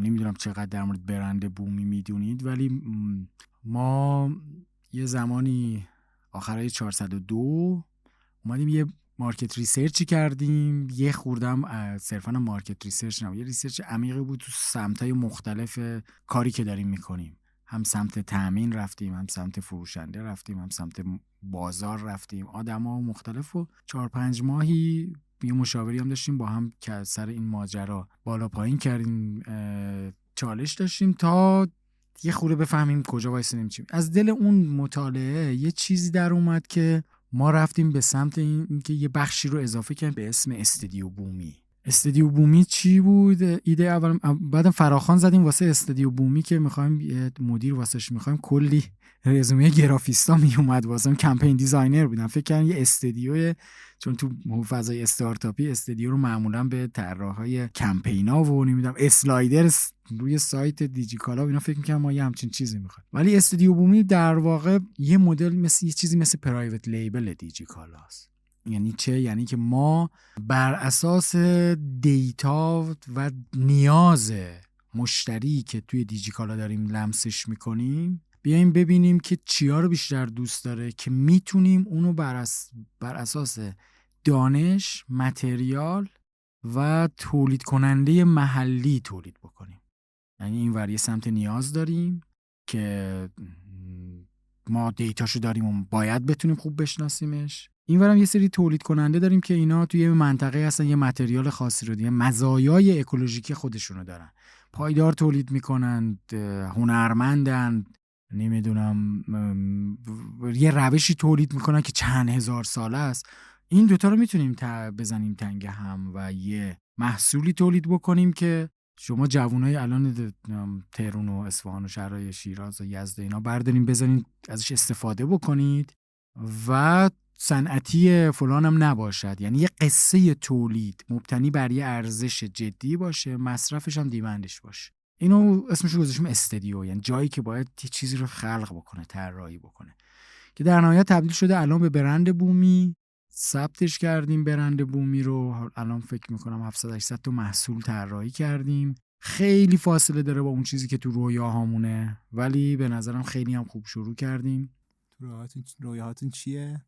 رویامون اینه که مثلا یه برندی باشه که همه دنیا بشناسنش و بگن بومی یه چیزیه که تو باش مثلا ازش یه چیزی میخری که پشتش یه قصه است که مثلا مال یه روستاست یا ما یه گوشه است که فلان. از این ورم الان من دارم تو زندگی روزمره‌ام ازش استفاده میکنم و جواب الان هم میده و یه جوری هم چیز دیگه، یه جوری هم نماد استخوندار بودن مثلا فرهنگ ایران هم هست دیگه. یعنی چه؟ یعنی که آقا مثلا ما میگیم که چینی‌ها به نظرم خیلی خوب این کارو کردن، هندیام تا حدود این کارو کردن. مثلا شما میبینید که آدما الان سفال چین رو دارن همه جا دنیا استفاده میکنن به عنوان یه چیز روزمره. حالا این مثال خیلی با تم سنتیشه ولی در نهایت میبینی که آقا مثلا BYD هم میاد ماشین طراحی میکنه و ماشینش هم میره همه جا دنیا میفروشه، توش نمیدونم المان اژدها رو داره، المانای اصیل چین رو داره. میدونید؟ یعنی تونسته بگه آقا ببینیم فرهنگ من درسته. مثلا من یادم اون موقع که بچه بودیم جنس چینی بنجل‌ترین چیز ممکنه، کسی نمیخرید، اصلا کسی واسش ارزش قائل نبود، ولی تونست تو این 30-40 سال یه جور خودش رو پوزیشن بکنه که الان مثلا رویای مثلا خیلی اینه که برند شیائومی داشته باشه، ماشین شیائومی، SUV شیائومی داشته باشه، برند مثلا BYD داشته باشه. این تبدیل به نیاز خیلی آدما شده دیگه. یعنی تونسته خودش یه توی بیزنس بیاره، یه همچین پوزیشنی بکنه، یه چیزی از این جنس، ولی نه ماشین، میدونید. ولی میخواستم واسه اینکه بفهمید کانسپت چیه، یه چیزی باشه که بتونیم با افتخار بگیم مثلا ایکیا، چجوری ایکیا رو همه جا دنیا میگن چه برندیه، مثلا میز غذاخوریشو با محصولات ایکیا داره میچینه. امیدوارم مثلا تو مثلا 10 سال دیگه 15 سال دیگه توی شمال اروپا برند مثلا میوت باشه. آره، برندی که در واقع دوست داره باش میزشو دیزاین بکنه مثلا بومی باشه، که حالا این بومی یه بخشش توی میبود شماست، یه بخشش تو گناباد اونه، یه بخشش نمیم شهرزای شماست. یعنی از هر جایی اومده ولی تونسته یک کانسپتی رو بسازه که اون آدمه بیاد جز سلیقش، میزشو با اون بچینه. دمتون گرم، خیلی ممنون. من میخوام بدونم که چیزی هست که ما نپرسیده باشیم و شما بخواید اشاره کنید بهش. ببین شما خیلی خوب همه چیزو پرسیدید و منم فکر کنم خیلی حرف زدم، ولی چیزی که در نهایت با شوق شما گفتین و من اومدم توی این گپ و گفت با هم دیگه، این بود که دارم میام پیش دانشجوهای شریف، دارم اصلا پیش دانشجوها، میدونی، دانشجوهای شریف، دانشگاه تهران، همه جای مملکت. یعنی انگار میرم تو اون 20 سالگی خودم، 21 سالگی خودم که چقدر امید و انرژی و قدرت تخیل و آرزو داشتم، میدونی. و با واقعا مثلا با لپای گل انداخته از شوق اومدم اینجا که پرت میشم توی 20 سال پیش خودم، 23-4 سال پیش خودم. و چیزی که میخوام بهتون بگم اینه که خب همون جمله تکراری که تو بهترین دوران زندگی دارید به سر میبرید زندگی خودتون، میتونید کوه و جابجا بکنید. الان خیلی وقتا فکر میکنید که مثلا یه همچین چیزی که دور از دسترسه، مال من بزرگ شدم این کارو میکنم. یعنی من یادمه تا خیلی وقتا فکر میکنم بزرگ شدیم باید مثلا یک کوه جابجا کنیم، ولی خیلی وقتا بعدش میفهمیم آقا بزرگ شده بودیم. یعنی این الان اونجایید شما دیگه، یعنی الان شما توی مقطعی هستین که میتونید با کار با هم دیگه واقعا خیلی رویاها رو بسازید. درسته که خیلی حرفم تو این شرایط شاید تخیلی باشه، میدونید، یعنی شما الان مثلا درگیر خونه و اجاره خونه و آیا میتونم خونه بخرم و همه اینا هست، همه این چالش‌ها خصوصا نسل فعلی اینا خیلی جدی‌تر باش روبروه. مثلا من اگه حساب بکنم، من یادم یه پروژه گرفتم تو هم دوره دانشجویی، 5 تا پرسشنامه آماری از ایسوا بود که جایی بود، تحلیل کردم، پولش گذاشتم تو جیبم 2 هفته. یعنی پولی که گرفتم KPI هم این بود، پول بلیت نپالمو میداد. من گفتم این کارو قبول میکنم. خب و 5 تا تحلیل پرسشنامه، 2 هفته رفتم نپال، بلیت رفت و برگشتم با اون تحلیل پرسشنامه بود. الان فکر نکنم بشه با تحلیل 5 تا پرسشنامه بلیت رفت و برگشت به نپال خرید، چون دوست داشتم برم اورست رو ببینم، میدونی، چون کوه میرفتم دیگه، من خیلی کوه رفتم.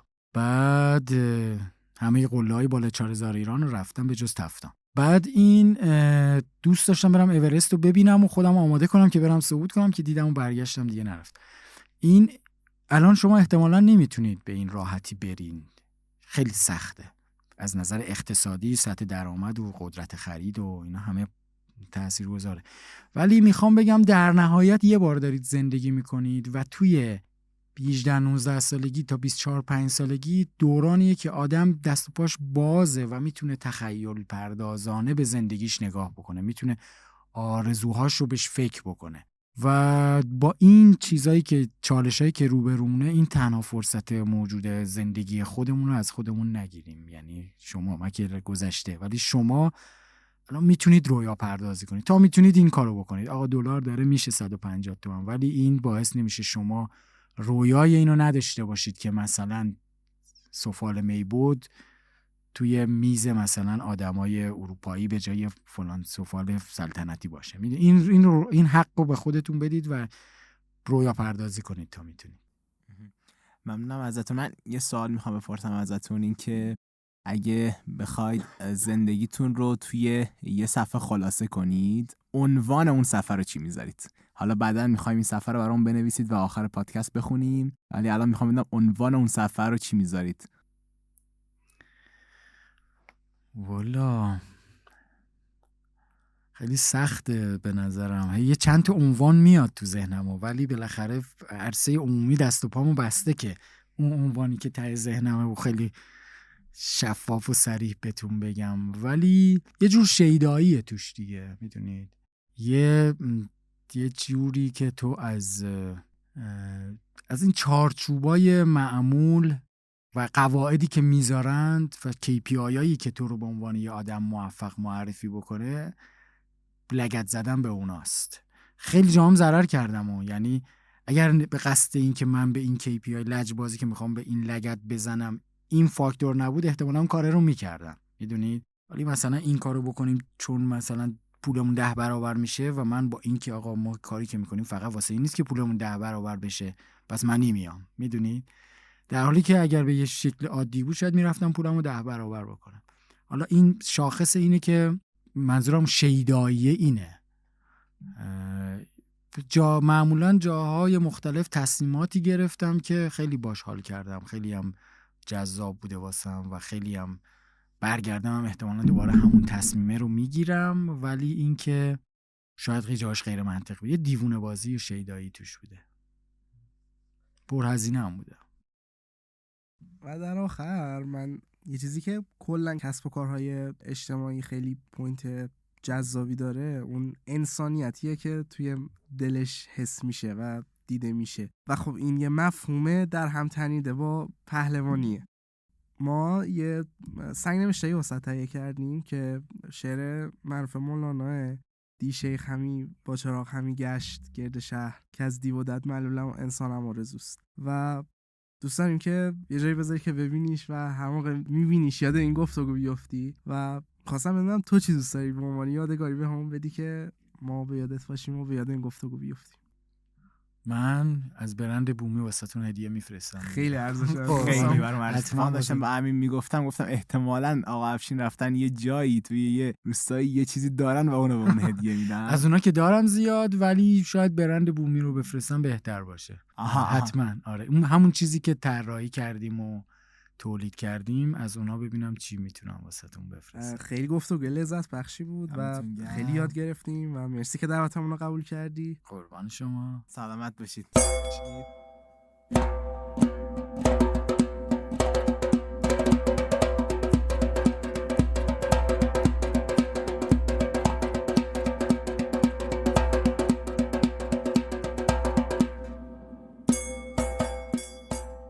شیدایی.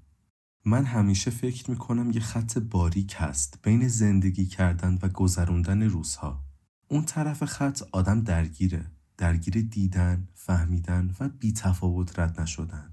دنیا برای من جذابه چون هنوز پر از چیزهای ناتمومه. اونجایی که جواب آماده نداره، اونجاییه که باید بری، ببینی، لمس کنی و اشتباه کنی.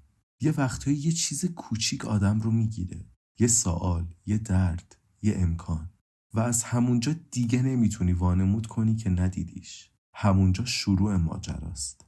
خیلیا دنبال مسیر امنن، دنبال نسخه های آماده و امتحان پس داده، اما واقعیت اینه که کمتر کسی با امن بودن زنده شده. زندگی معمولاً اون جایی شکل میگیره که یه ذره ریسکه، یه ذره ندونستنه، یه ذره دل دادنه. این یعنی حاضر باشی وقت بذاری بیشتر از چیزی که حساب و کتاب میگه. یعنی مسئله و دغدغه از راحتی مهمتر بشه. یعنی نتیجه کارت فقط عدد و عنوان نباشه، بلکه ردش توی زندگی آدما بمونه. خیام یه جا خیلی ساده و زمینی میگه چون عهده نمیشود کسی فردا را، حالی خوشدار این دل پرسودا را. من اینو اینطوری میفهمم. اگه قرار زندگی کنی، الانش رو با چیزی پر کن که دلت براش میتپه. نه فردای نامعلوم، نه حسرت بعدن. اگه قرار چیزی از این حرفا باهات بمونه، دوست دارم این باشه. بگرد بین شلوغی‌ها، توقع‌ها و بایدها. بگرد دنبال اون چیزی که تو رو بیقرار میکنه. اون علاقه، اون دغدغه سمج، همون نقطه‌ای که زندگی ازش جدی میشه. و اگه پیداش کردی نگهش دار. حتی وقتی سخت میشه، حتی وقتی تنها میمونی. همین جاست که آدم واقعا خودش میشه.